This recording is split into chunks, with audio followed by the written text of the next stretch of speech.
नमस्कार, स्वागत है आपका। मैं हूं आपके साथ सपना दीपक मल्तेशिया। बुलेटिन का आगाज करेंगे। केंद्रीय गृह मंत्री और सहकारिता मंत्री अमित शाह ने एक ट्वीट किया है और नई दिल्ली में अपने आवास पर छत्तीसगढ़ के नक्सली हिंसा पीड़ितों से बातचीत की है।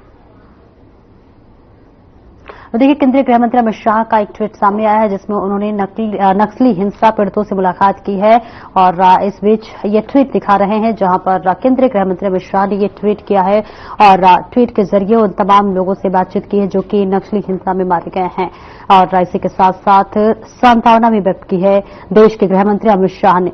और देखिए, ट्विटर पर उन्होंने ये जो है अपने एक्स हैंडल पर ये ट्वीट किया है केंद्रीय गृह मंत्री अमित शाह ने, जहां पर जो नक्सली हिंसा में पीड़ित थे उनसे बातचीत की है और इसी के साथ साथ ढांढस भी बंधाया है। ये तस्वीरें आपको दिखा रहे हैं अमित शाह के ट्वीट की, जिन्होंने उन तमाम लोगों से बात की है जो कि नक्सली हिंसा में मारे गए थे उनके।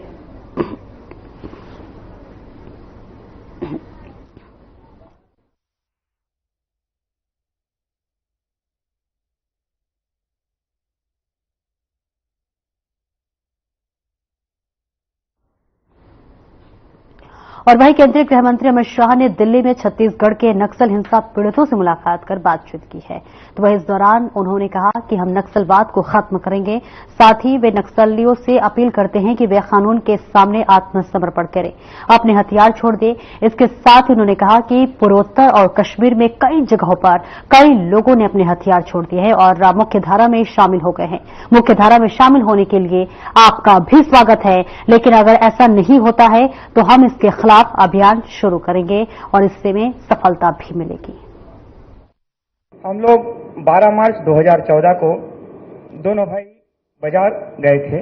बाजार स्थल में अज्ञात नक्सलियों ने हमें मुखबिरी के संदेह में आकर के हमारे ऊपर घटना को अंजाम दिया, जिसमें हमारे बैठे स्थान पर ही 3 फायर किए, जिसमें 2 गोली मेरे भाई के पीठ में लगा सीने पर और तीसरा गोली उसके कोहनी में लग करके मेरे जान को छलनी करते हुए निकल गया। और गोली लगने के पश्चात दोनों भाई अलग अलग दिशाओं में हम लोग जान को बचाने के लिए भागे। मैं कुछ दूर दौड़ पाया, भाई ज्यादा दूर नहीं दौड़ पाया और एक दुकान के सामने जाकर गिर गया। वहीं पर क्रूर नक्सलियों ने जाकर के भाई पर और 3 फायर किए। 2013 की बात है, जब मेरे भाई रामूसलाम और मैं दोनों आंगनबाड़ी जा रहे थे। इमली पेड़ के नीचे केटली में बम गड़ा हुआ था, तो हम लोगों को नहीं पता था कि केटली में बम है करके। तो मेरे भाई रामूसलाम उठाया, वो फट गया तो हम लोग दूर दूर से फेंकाए। बक्सर प्रभावित क्षेत्र के सभी पीड़ित भाइयों, बहनों और बच्चों का मैं हृदय से स्वागत करता हूं। अनेक महानुभाव मेरे घर पर आए हैं, मगर मैं हृदय की गहराइयों से बताना चाहता हूं कि मेरे घर पर आज जो आप लोग पधारे हो, इससे बड़ा कोई मेहमान आ नहीं सकता, इससे बड़ा कोई व्यक्ति मेरे घर पर आ नहीं। ईश्वर ने किसी भी कारण से आपके जीवन में एक कठिनाई भेजी, दुख भेजा, सहन न हो पाए इस प्रकार का दर्द भी भेजा, मगर हौसले से आज आप खड़े हैं, अपने जीवन में खड़ा होने का प्रयास कर रहे हैं। और जो आपके जीवन में दुख और दर्द आया है वो किसी और के जीवन में ना आए, इसलिए आप सब लोग प्रयास कर रहे हैं। साथ अर्थ में पूरे देश और गृह मंत्रालय की ओर से आपका ये उत्साह, हौसला और आने वाले दिनों में बस्तर को शांत करने के लिए आपका जो अभियान है, इसको मैं मनपूर्वक हाथ जोड़कर प्रणाम करता हूं, इसका स्वागत करता हूं। मुझे पूरा विश्वास है कि विचारधारा के नाम पर जो लोग हथियार उठाकर समाज में निर्दोष लोगों को हत्याएं कर रहे हैं, नुकसान कर रहे हैं, वो सभी लोगों का दर्द जो आपके माध्यम से आज दिल्ली के गलियारों में आया है, कई सारे आंख होते हुए भी आंख से अंधे और कान होते हुए भी कान से बहरे लोगों के आंख और कान खोलने का काम करेगा। उनको हाथ में हथियार लेकर घूमते हुए लोगों का मानव अधिकार तो दिखता है, परंतु उनके आतंक के कारण छोटे छोटे बच्चे अपाहिज होकर पूरा जीवन व्यतीत करेंगे। किसी की मां छीन गई, किसी का बाप चला गया, किसी का शरीर का कोई अंग चला गया, उसके मानव अधिकार दिखाई नहीं पड़ते हैं।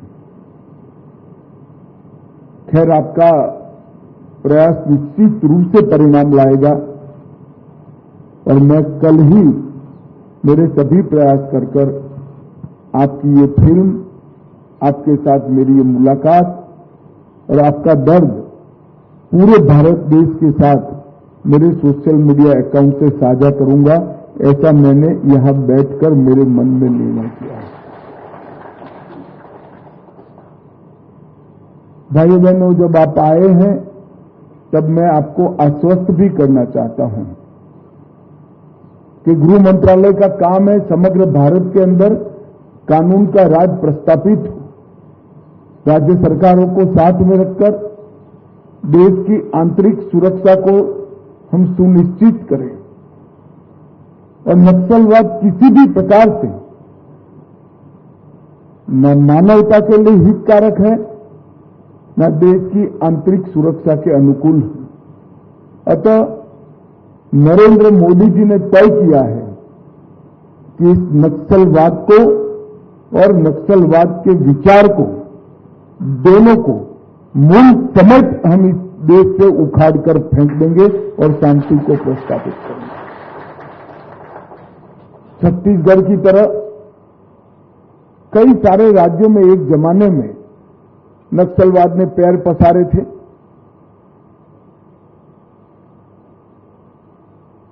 पशुपतिनाथ से तिरुपति तक का एक कॉरिडोर की कल्पना करते थे और अब आप मुड़कर देखते हैं तो बस्तर के 4 जिले छोड़कर पूरे देश में नक्सलवाद को समाप्त करने में नरेंद्र मोदी सरकार को सफलता मिली है। और मैं आपके प्रदेश में कहकर आया हूं 31/3/2026 के दिन को नक्सलवाद को इस देश से आखिरी सलाम करने का समय सुनिश्चित कर दिया गया है। मैं विश्वास दिलाता हूं कि उसके पहले नक्सलवाद को समाप्त कर देंगे। आपके पास जो घटना हुई है, आपके साथ हुई है, आपके परिवारजनों को खोया है, आपके शरीर का नुकसान हुआ है, आपके भविष्य को रौंद दिया गया है। मैं ईश्वर नहीं हूं, मैं इसको वापस नहीं दिला सकता, परंतु हम इतना प्रयास जरूर करेंगे कि आगे पर इस प्रकार के निर्दोष लोगों के जीवन में ऐसी कोई आपदा न आए, इस प्रकार की कठिनाई न आए। और आज आप लोग आए हैं,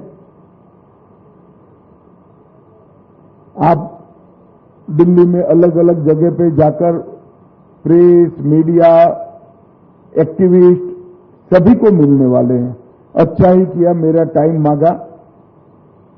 मैं मानता हूं उनकी संवेदना भी आपके लिए जगेगी, मगर उनकी जगह न जगह भारत सरकार का गृह मंत्रालय भी अब तक जो आपके लिए योजनाएं बनी हैं, इस सारी योजनाओं को संरेखित करते हुए भारत सरकार और छत्तीसगढ़ सरकार की सारी योजनाओं को संरेखित करते हुए आपके समग्र विकास का, आपके परिवार के समग्र विकास का एक बहुत अच्छा योजना लेकर हम 3 महीने में ही आपके साथ आएंगे, जिससे आपका जीवन बड़ा सरलता के साथ जा सके और आपके जीवन में आपको इसका मदद मिले।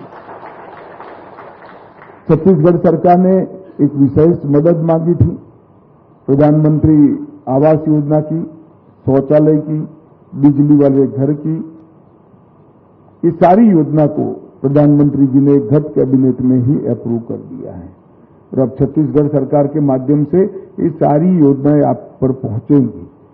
परंतु आपका जीवन सम्मान के साथ जाए, सुचारू रूप से जाए, इसके लिए आपको क्या मेडिकल सहायता मिल सकती है, रोजगारी के लिए क्या सहायता मिल सकती है, कौन सी योजना के साथ आपको जोड़ा जा सकता है।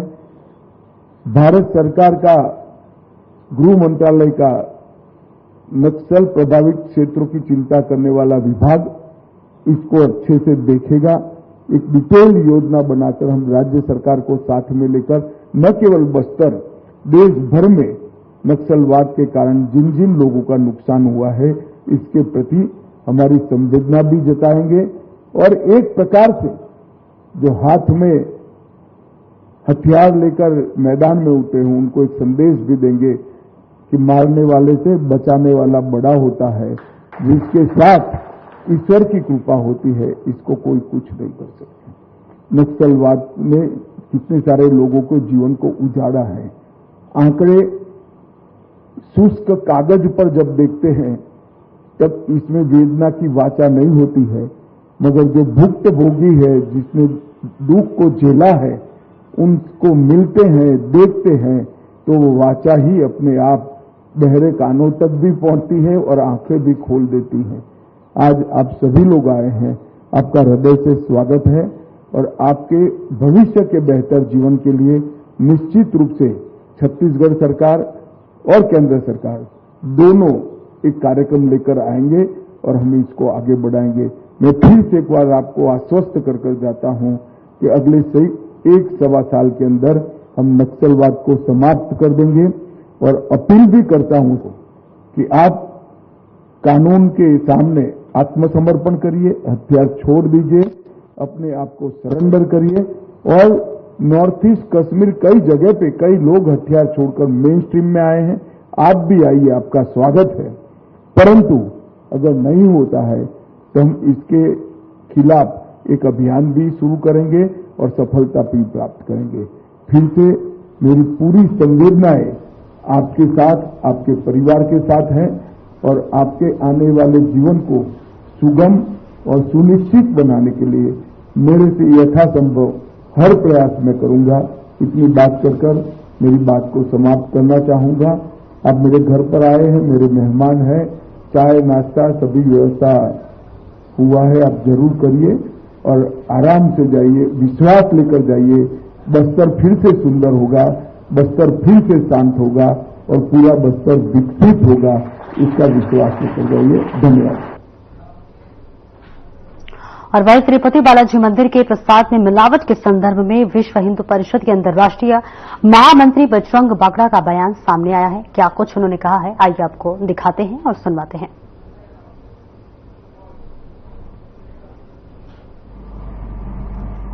सबसे अधिक पवित्रतम और सबसे अधिक तीर्थयात्रियों द्वारा पूजित तीर्थस्थल तिरुपति के मंदिर में भक्तों को बांटे जाने वाले प्रसाद में जिस प्रकार से अपवित्र पदार्थों के शामिल करने की सूचना मिली है, पूरा हिंदू समाज इससे बड़ा व्यथित है, बहुत आहत है।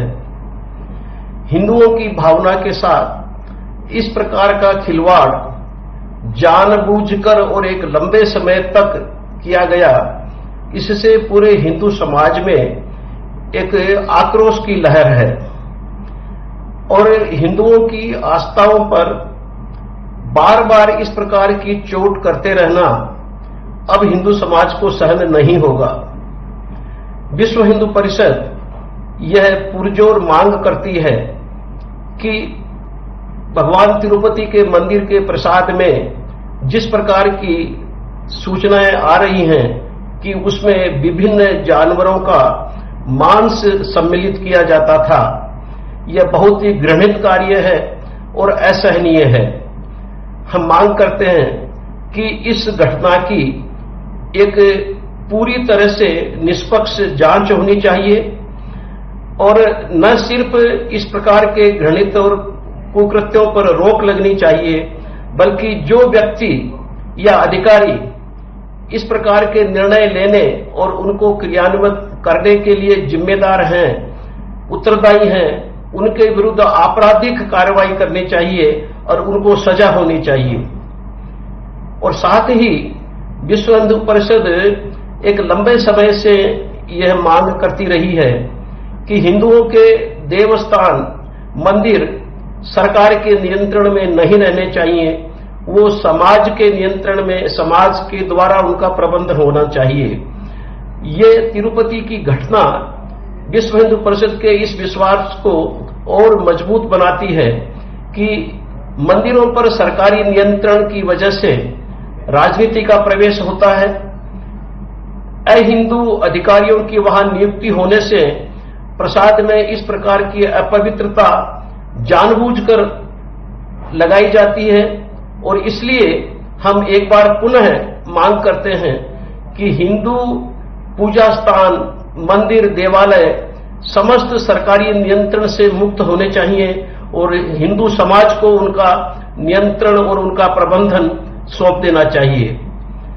इसके अंतर्गत और भी कई विषय हैं जिसमें मंदिरों की संपत्ति का दुरुपयोग होता है और उन पर अतिक्रमण होता है, उनको बेचा जाता है और अहिंदू उद्देश्यों के लिए उनका प्रयोग भी होता है।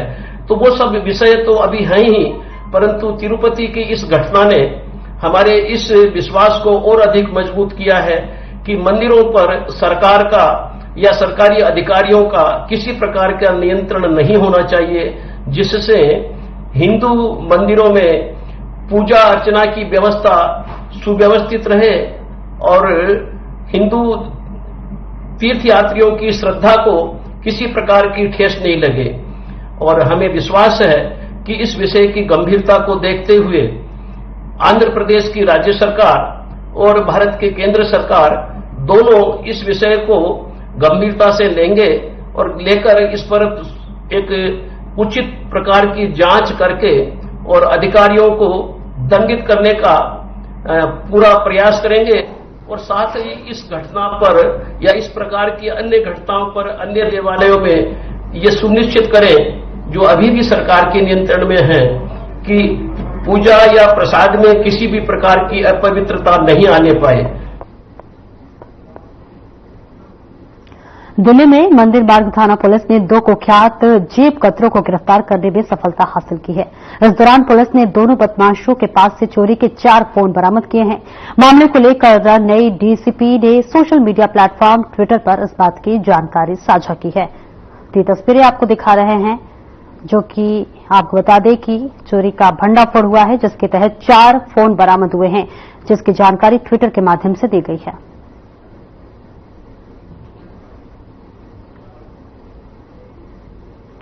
और वहीं बीजेपी के राष्ट्रीय अध्यक्ष जेपी नड्डा ने प्रेस कॉन्फ्रेंस की है, जिसमें उन्होंने नई सरकार के 100 दिन की उपलब्धियों के बारे में चर्चा की है। मैडम सलीला श्रीवास्तव जी और यहां उपस्थित हमारे मीडिया के सभी वरिष्ठ पत्रकार बंधु, आप सब जानते हैं कि यह 100 डेज ऑफ मोदी 3.0 इस पर हेल्थ सेक्टर के बारे में आप सबसे चर्चा करने के लिए मैं और मेरे साथी आए हैं। सबसे पहली बात तो यह है कि जो हमें समझने की है कि मैं कई बार इस बात को बोलता भी हूं कि prime minister Modi has change the political culture of the country. और जब मैं वो कहता हूं तो मैं राजनीतिक संस्कृति की बात करता हूं।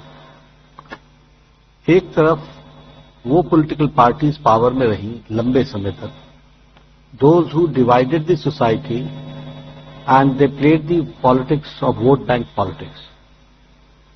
और वोट बैंक पॉलिटिक्स में डिविजिव पॉलिटिक्स के साथ सोसाइटी डिवाइडेड रहे और उनको सत्ता में आने का सौभाग्य मिलता रहे, इसके लिए वो प्रयासरत रहते थे।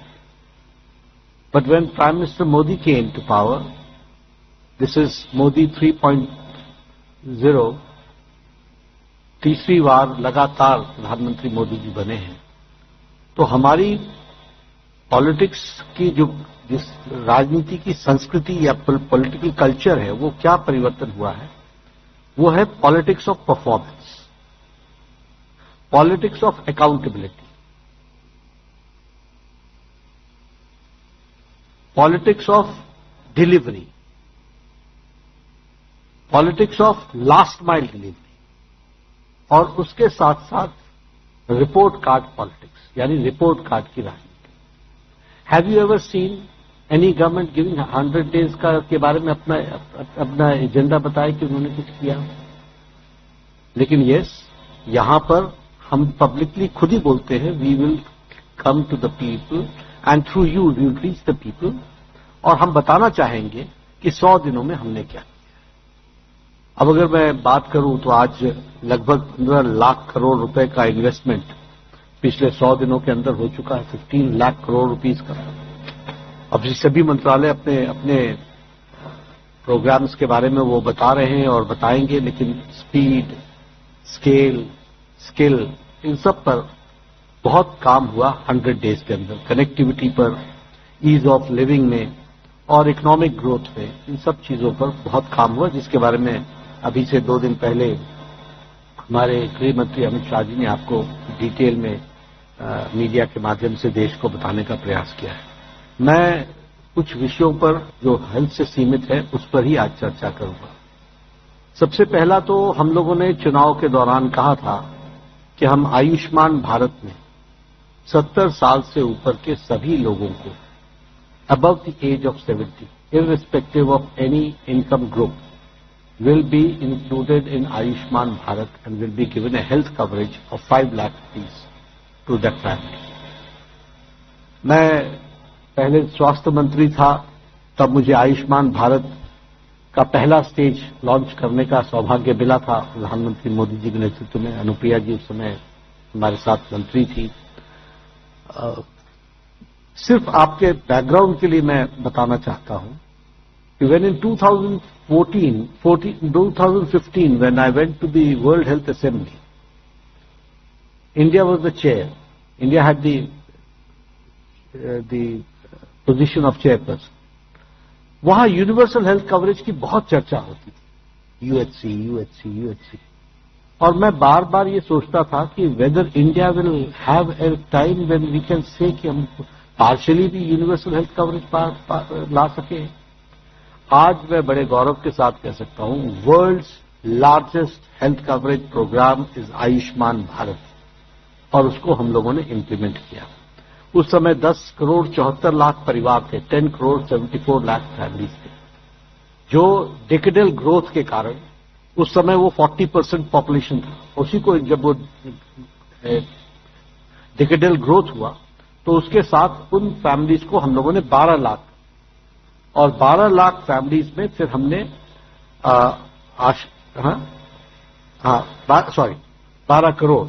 12 करोड़ कर दिया, और उसमें फिर आगे चल करके हमने आशा और हमारे आंगनवाड़ी वर्कर्स और इन सब लोगों को जोड़ा, तो 12 करोड़ 37 लाख परिवारों को हम लोगों ने इसमें जोड़ा, और इस तरीके से more than 40% of the population, और उसमें जो ग्रोथ था वो 11.7% का एक्सपेंशन हुआ है। अभी जो 11 तारीख की सितंबर में जो कैबिनेट हुई, उसमें प्रधानमंत्री मोदी जी के नेतृत्व में चेयरमैनशिप में आयुष्मान भारत ने सभी बुजुर्गों को irrespective of any income group, all have been included in Ayushman Bharat above the age of 70। तो ये पहला काम 100 दिनों के अंदर जो हुआ, बड़ा काम। मैं छोटे प्रोग्राम्स की बात नहीं कर रहा हूं, मैं बड़े प्रोग्राम्स के बारे में आपको बता रहा हूं। इसमें नो इनकम बार है, 70 ईयर्स से ऊपर के लोग होंगे, ये बेनिफिशियरीज होंगे। 4.5 crore families are to be added, have been added, which amounts to 6 crore people. 6 crore लोगों को और जोड़ा जाएगा, और सीनियर सिटीजन्स को, और उनको 5 लाख रुपए का फैमिली बेसिस पे उनको हेल्थ कवर दिया जाएगा। इसमें एक बात और समझने की है, those families who are covered under Ayushman Bharat, जो वो 12 करोड़ 37 लाख परिवार जो कवर्ड है, उनके घर में भी 5 लाख रुपीज का टॉपअप मिलेगा। They will be also given 5 lakh rupees का कवर, और उनको। और फिलहाल इस बुलेटिन में इतना ही। दीजिए इजाजत, नमस्कार।